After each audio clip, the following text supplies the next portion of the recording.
During the COVID season, we became familiar with two terms related to the sickness: people who had symptomatic COVID and people who had asymptomatic COVID. Oh, I tested for COVID, but I'm symptomatic, someone would say, and I have these symptoms. Or someone might say, well, I tested positive for COVID and I'm asymptomatic. That is, I don't have any symptoms that are showing up. But when it comes to irresponsibility and immaturity, I want to tell you that disease is symptomatic.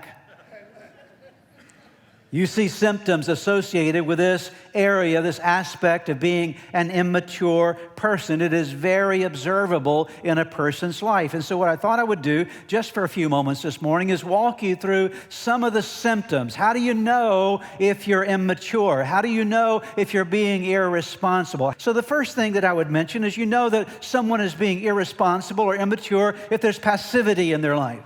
That is, they don't take initiative or have very weak initiative in their life. They let life happen to them rather than taking positive actions with their life. You want to train your children to be proactive in the way they live their life, not passive in the way they live their life. You and I need to do the same. The second symptom would be blame shifting and excuses. That's when we say, it's not my fault.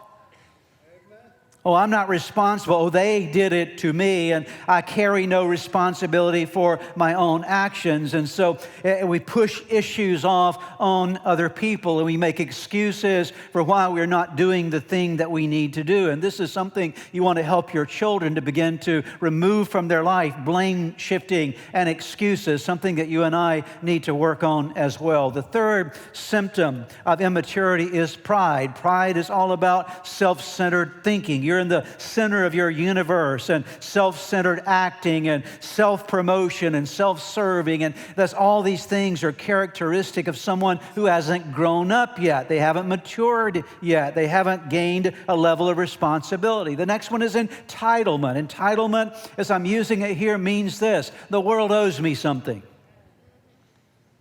I don't really need to work for anything. No, the world owes me something. It's a taker mentality as we approach life. And then the next one, as I said, we're moving through these very quickly, is procrastination, that I'm going to put off till tomorrow what I need to be doing today. That's a mark of immaturity. It's something that you want to work on in your life, and to help your children to realize I need to do my responsibilities when they're present before me, not to say one day I will get around to it.